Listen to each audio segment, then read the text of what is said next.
Pastor, qual que é a sua opinião sobre esse assunto do tema, que é somente da carta de João, e referente a esse tema, Pai, Filho e Espírito Santo são uma santíssima trindade. Como que o senhor pensa sobre esse assunto, Pastor Marcos? É um assunto que não é nada fácil. Eu vejo que é uma das maiores controvérsias da história da igreja. E quando eu falo história, é que pelo menos até o século IV, se não até o século V, a igreja cristã não tinha uma definição clara sobre esta questão. Havia um debate, é isso que eu quero dizer, havia um debate muito grande, né? Isso nós estamos falando de 300, 400, 500 anos depois de Cristo. Havia um debate significativo em relação a como funciona essa economia celeste, né? Afinal de contas, quem é Jesus? E quem é o Espírito Santo? Seria ele uma pessoa, uma terceira pessoa de uma trindade? O pastor Misael falou assim, olha, nas Escrituras, esta figura, trindade, ela não é encontrada, mas depende. E eu acho que essa é a grande motivação deste programa de hoje, né?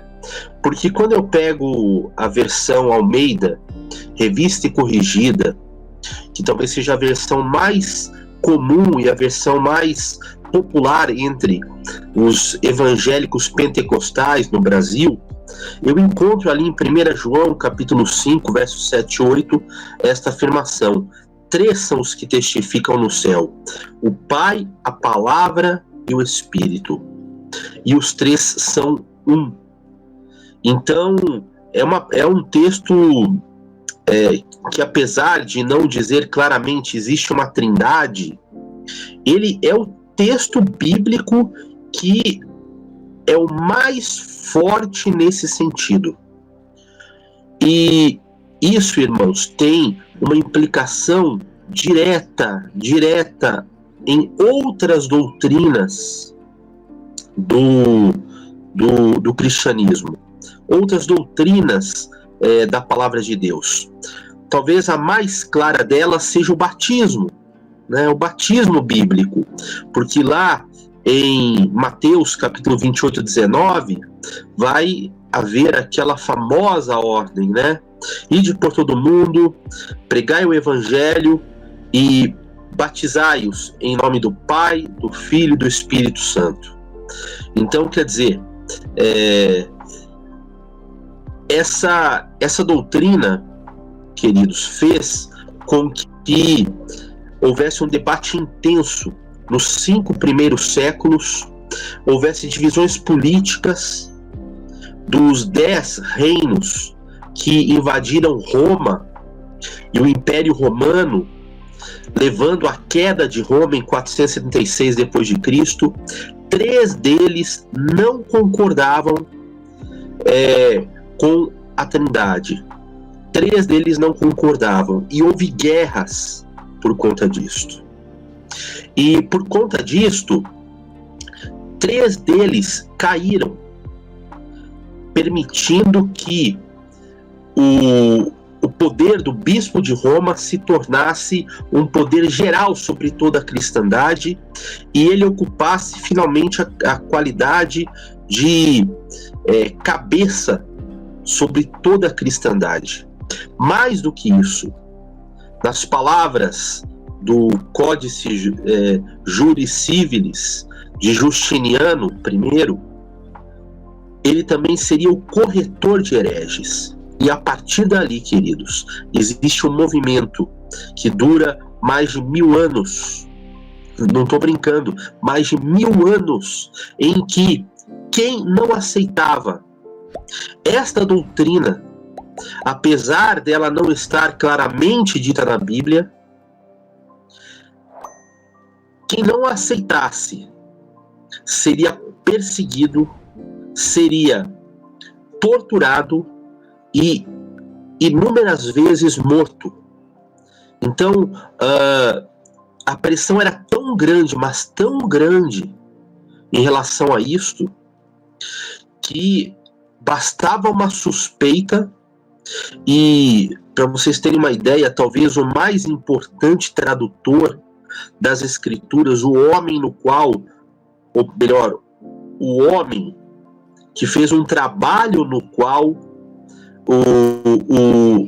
o nosso Novo Testamento grego, que serve de base para todas as traduções das Escrituras nos nossos dias, quase todas as traduções, pelo menos as mais significativas e as mais conceituadas. Este homem quase fosse morto, acusado de heresia.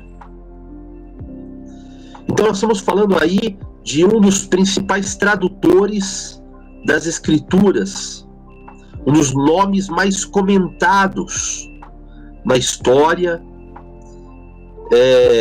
e que produziu o compêndio que nós chamamos de Novo Testamento grego, no qual as nossas modernas traduções se baseiam. Então a questão é uma questão muito, muito, muito importante, e uma questão que vem suscitando guerras, uma questão que vem suscitando disputas políticas. E presta atenção, antes que alguém fale assim, tá vendo? Igreja política, igreja mundana, igreja profana. Uma questão que está prevista nas profecias. Ela só existe, essa controvérsia só existe. Por quê? Porque nas profecias bíblicas, nas profecias de Daniel e do Apocalipse, esta questão é citada. Esta questão é citada. Então eu pergunto a você, é ou não é importante? Se está sendo citada nas profecias, é porque é importante para Deus. Não será importante para nós? Então o nosso convite, irmão Aldo, é para que todos saiam do raso, né? Talvez aquela ordem de Jesus para Pedro, jogue as suas redes nas águas profundas, seja urgente para nós esta noite. Porque, querido, pessoas estão no raso discutindo, a Santíssima Trindade existe ou não, é ou não de Deus, e nós estamos falando mais adiante, nós estamos falando que esta questão pode não estar na Bíblia, mas